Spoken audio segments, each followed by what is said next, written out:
Greetings, folks. Today is still Monday, March the 11th, 2019. My name is Tom Lineweaver, and this is my fourth commentary for a 24-hour period. Now, this is a first. I have never done this before, but this issue of Representative Omar is important. Since my last commentary, I have learned about death threats. So, probably some pro-Israel nutcases that's going to grab a gun and shoot up one of her rallies. And I want to tell you something. She does have a lot of support. And even Jewish supporters. It's amazing because she's not condemning Jews. She's condemning the Jewish lobbies that influence our government. But it's not just influence, it's a lot of money. And we'll get into that later. But first, I want you to hear what Kim Iverson has to say. What I'm about to show you is going to make your stomach churn, like it did mine. Representative Ilhan Omar is under fire for telling the truth. People are claiming that she's an anti-Semite because of some comments she made about a pro-Israel lobby, a very powerful pro-Israel lobby that spends gobs and gobs of money on Congress in order to make sure that they get their pro-Israel agenda through. And she told the truth about them and now is completely under fire.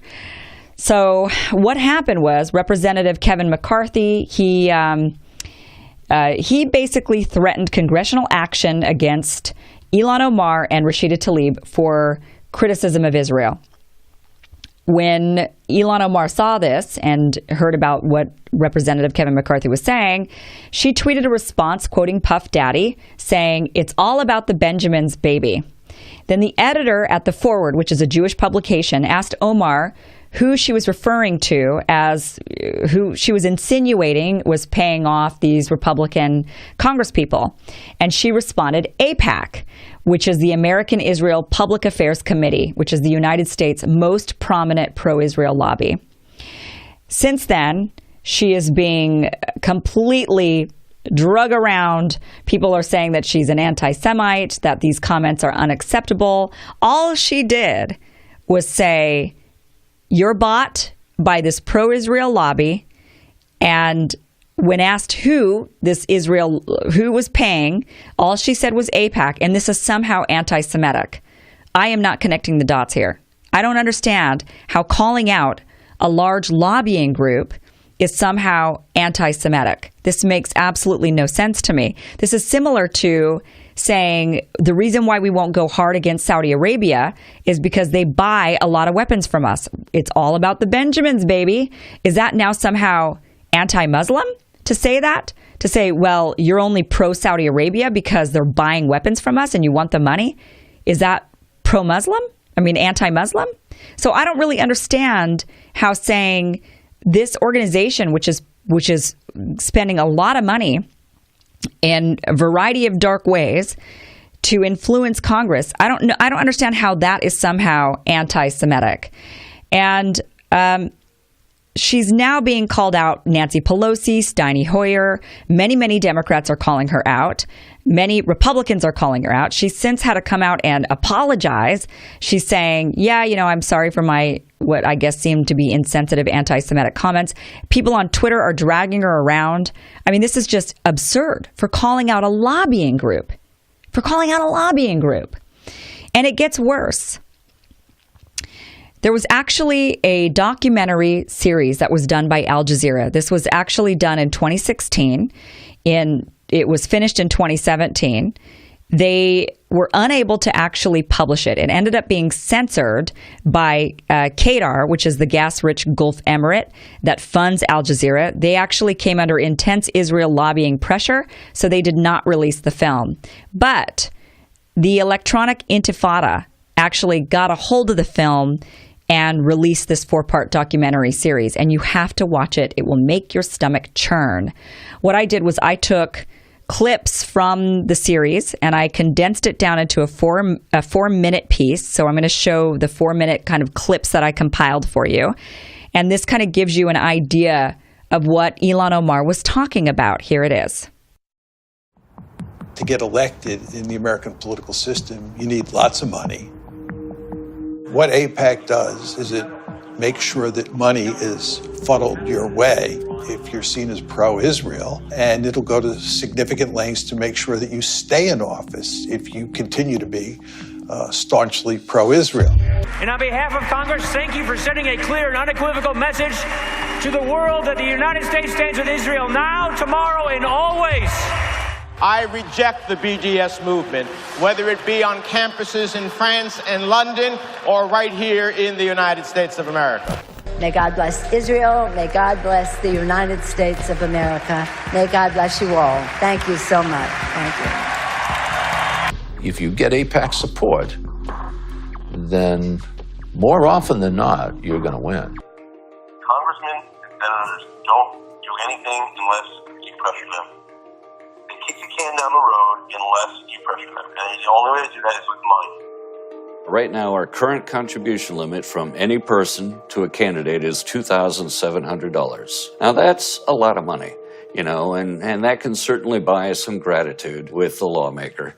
But if you really want to add punch to that type of buying of favors, what you do is you get 50 or 100 people together at an event like this, all chipping in $2,700, and then you bundle it all together and hand over the total amount to the lawmaker. At that point, we're talking anywhere up to $250,000.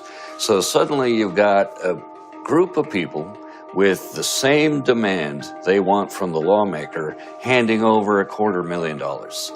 That buys a lawmaker. If you wander off the reservation and you become critical of Israel, you not only will not get money, AIPAC will go to great lengths to find somebody to run against you and support that person very generously. And the end result is you're likely to lose your seat in Congress. In 2002, AIPAC was lobbying Moran to vote for the invasion of Iraq. The executive director of AIPAC said that his most important accomplishment was securing the authorization for the use of U.S. military force in Iraq. AIPAC was pushing it very hard. Why does AIPAC benefit from the United States going to war? The United States getting involved in wars in the Middle East is ultimately in Israel's interests. We don't ask a goddamn thing about Palestinians. You know why? Because it's a tiny issue, that's why. It's a small, insignificant issue. The big issue is Iran. We want everything focused on Iran. Voice my views about the Israeli lobby, that my career would be over, and implied that it would be done through the Post. And sure enough, the Washington Post editorialized brutally. Everybody ganged up.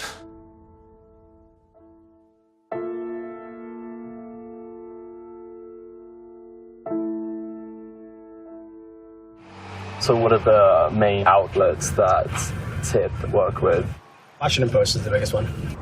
Moran claims the Washington Post's editorial board has a close relationship with AIPAC. The principal editorial board of the Post itself has been a very effective instrument because they've been able to maintain their credibility. And it's a great paper in every other way, but because they have such credibility, they're extremely effective. Everyone knew he wasn't anti-Semitic. Anti-Semitism has come to mean anti-Israel. Both of my daughters married Jewish men. My grandchildren are Jewish. I mean, just unbelievable. Just unbelievable. This just makes my stomach churn. The ability that they have to influence our government. And this is all lobbying groups. This isn't just AIPAC. This is all of them. This is how they do it. This is how any and all of them do it. The NRA, AIPAC, you name it. I mean, any organization, this is how they're able to influence our government. And the fact that Washington Post is in on this and and that they're marching us into wars. I mean, this is the truth. This is the truth. And it's not anti-Semitic to say the truth. The truth is the truth, and we should all be committed to the truth. And we shouldn't be smeared for speaking out against the reality of what's going on. So, what I like is that Ilhan Omar is not really backing down. She has said on Twitter that though she should have, she's saying I should have phrased things differently, but I'm not backing down from the fact that AIPAC is an extremely powerful lobbying group. And it is. It's a very, very powerful lobbying group. And I really, you've got to watch this documentary series. It's long. Each segment is about 45 minutes long, and there's 4 parts to it. But it is well worth the watch. It is eye-opening. It is eye-opening just to the world of lobbying, and then also to the world of how AIPAC, which is the pro-Israel lobbying group, is really encouraging us to march into these wars, which is very, very concerning considering right now all eyes are on Iran. And we're hearing about this over and over. It's all about Iran right now. And this is what they're saying in this documentary series, which was finished in 2017. This was filmed in 2016, finished in 2017. And here we are. We're still talking about Iran. So this is very scary stuff. Watch the documentary series. Good for Ilhan Omar for speaking the truth. More people should. And yeah, sickening. Now I would like to share some articles with you. First, Alison Weir wrote an article. It's even worse than Ilhan Omar said. AIPAC is the tip of the iceberg, lobby iceberg. Okay. As an AIPAC insider once said, a lobby thrives in the dark. It's time to turn on the light. It goes way beyond AIPAC. Okay.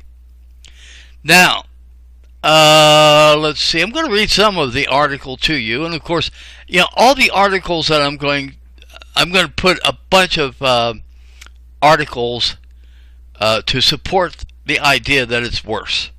Okay? There are so many lobby groups out there, pro-Israel lobby groups, that is providing money for our Congress. In fact, they make NRA look like a piggy bank in comparison. All right. Okay, Ms. Weir writes, freshman Congress, and by the way, there's some names in here that I'm not quite sure I'm going to be able to pronounce. Okay? All right, freshman Congresswoman Ilhan Omar has come under fire for a Twitter exchange in which she implied that AIPAC, the American Israel Public Affairs Committee, is the reason that so many congressional representatives support Israel over American interests and principles. First, journalist Glenn Greenwald, who is Jewish, but has also been accused of being anti-Semitic.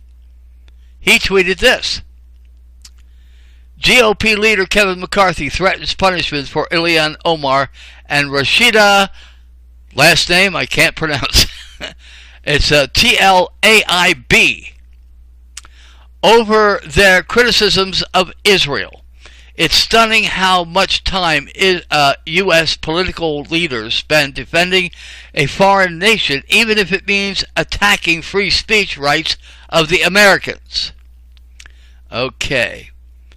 Omar then retweeted Greenwald's tweet, which linked to an Israeli news report, and commented, "It's all about the Benjamins, baby." I like that. The musical notes at the end of her tweet were, because she was referring to a song by Puff Daddy, "It's All About the Benjamins." Benjamins being a colloquial term for money, referring to the image of Benjamin Franklin on $100 bills. Now, who wouldn't know that? I didn't. I will be honest, I didn't know that. But it makes sense. So, what about Puff Daddy? Is he anti-Semitic? Among those who immediately called her tweet anti-Semitic was the fervently pro-Israel opinion editor for the Jewish Forward, Batya Unger-Sargon, who posted a sarcastic tweet saying she'd like to know who Omar thinks is paying American politicians to be pro-Israel. Anyway, she says, would love to know who thinks Miss Omar thinks is paying American politicians to be pro-Israel. Though I can guess, bad form Congresswoman, that's the second anti-Semitic trope you tweeted. Oh, really? And, okay, so in the tradition of short tweet posts, Omar responded with one word, AIPAC. Okay. And the article goes on and on and on and on. And it's, it will probably take me a half an hour to read it, between my swollen tongue and everything else. I'm a slow reader, so anyway, so I will provide you with the link to the article and you can read it for yourself. Okay, now there are other articles that I wish to share with you. One is from opensecrets.org, Center for Responsive Politics.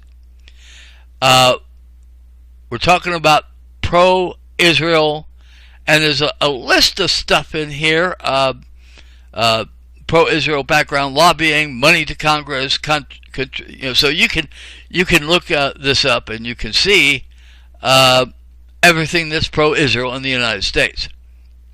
Okay, they start off by saying, one of, if not the most powerful international issue lobby is that of the pro-Israel crowd.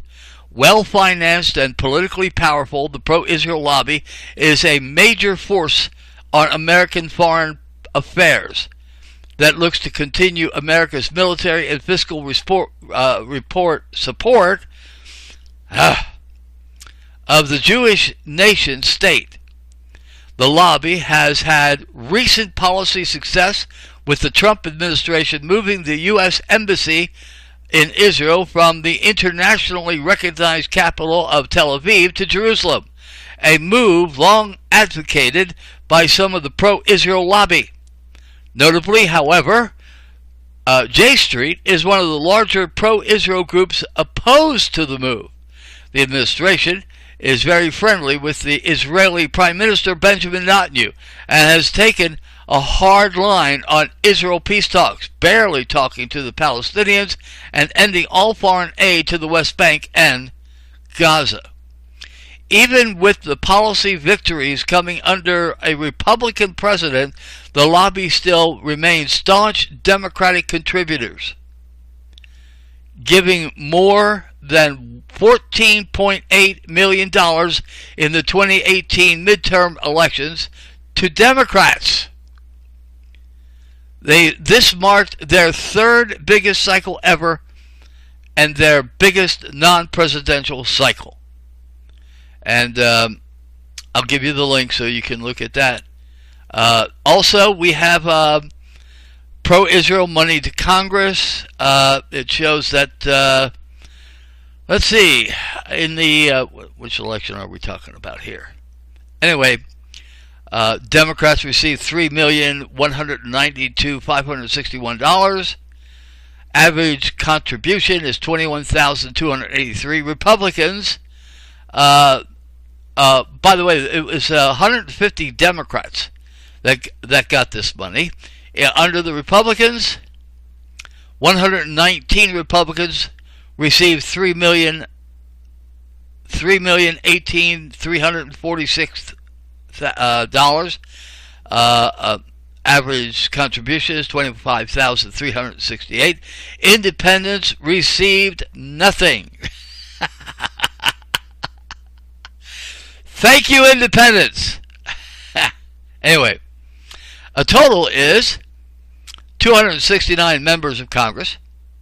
Average contribution $23,089, and the total contributions $6,210,907.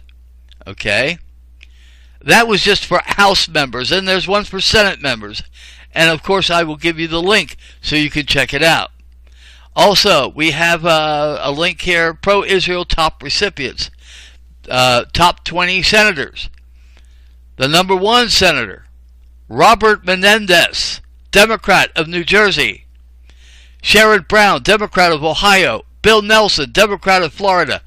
Ben Cardin, Democrat of Maryland. And the list goes on and on. Let's see if there's any. Oh, Bob Casey, Democrat of Pennsylvania, got an amount. Let's see, 134,675. So no doubt he's going to be pro-Israel. Let's see. Mitch McConnell. Scott Brown is the first Republican listed. He got $131,500. Mitch McConnell got $109,025. Let's see. Any more Republicans on the list? Dean Heller is on the list. He's from Nevada. I guess that's Nevada. So anyway, you can look that up. Let's see. And then you can click on to members of the House. All right. And let's see. Number one spot goes to Shelley Berkeley, Democrat of Nevada. Let's see. We got the Rose Layton Ilhan, Republican from Florida.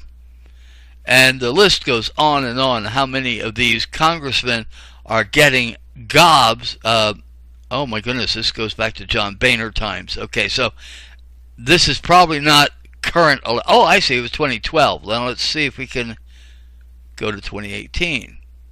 But you can go on there and you can look up whatever every year that you want. I want to go to 2018 and see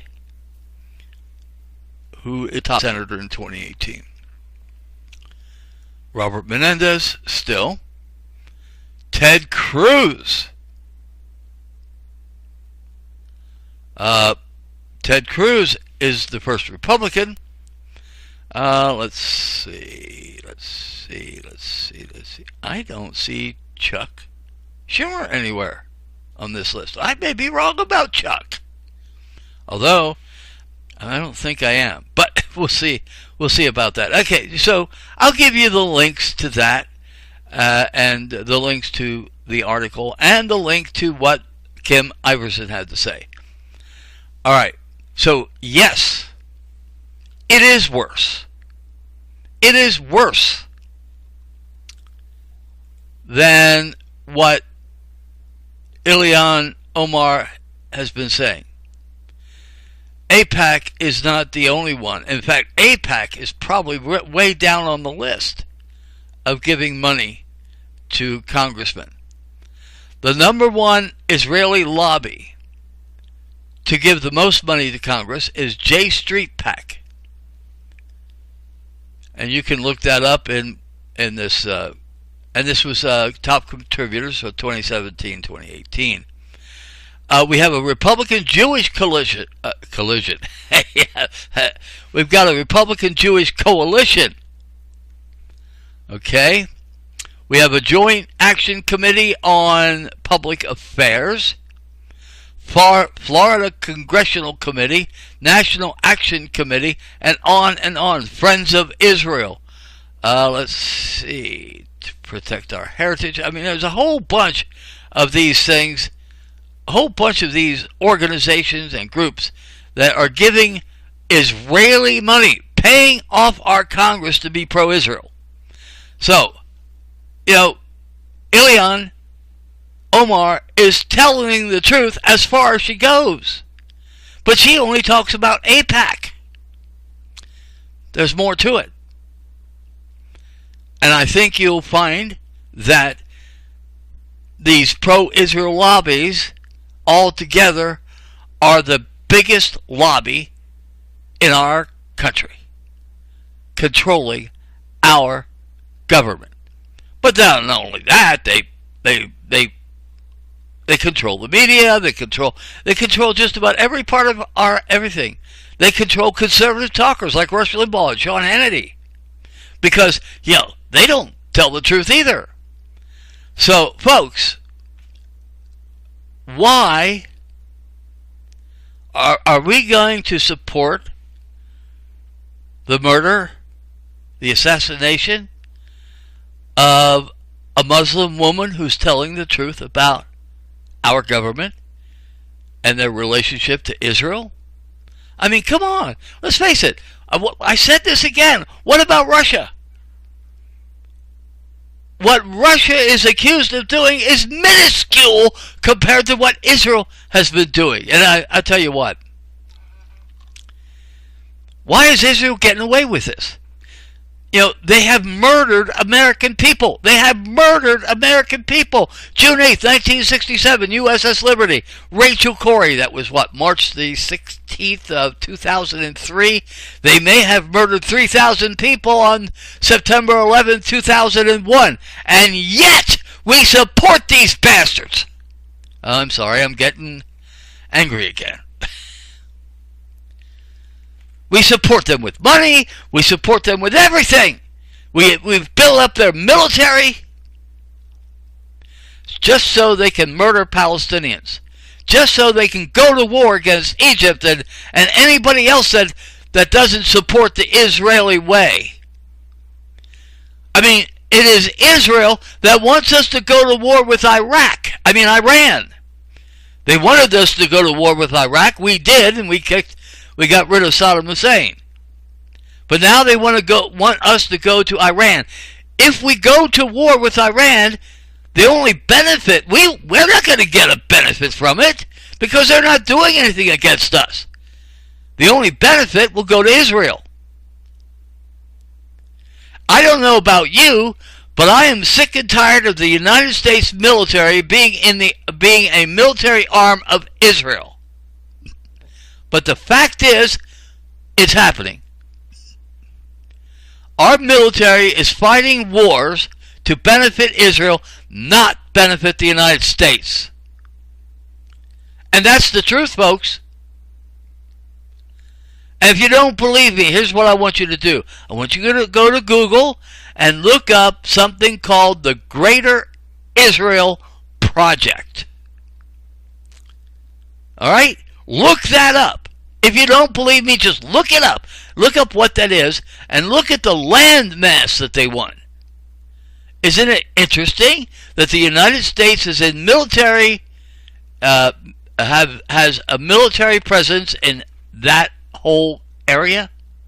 Anyway, okay, folks, I've taken up more time again. I'm sorry, but the fact is, Americans need to know the truth. And when Americans wake up and know the truth, how Israel kills Americans, they spy on Americans, and Israel controls our Congress with all the Benjamins, baby. You know, I like that. I really like that comment. Anyway, folks, please wake up to the truth. That's my fourth commentary for today. Thank you for listening.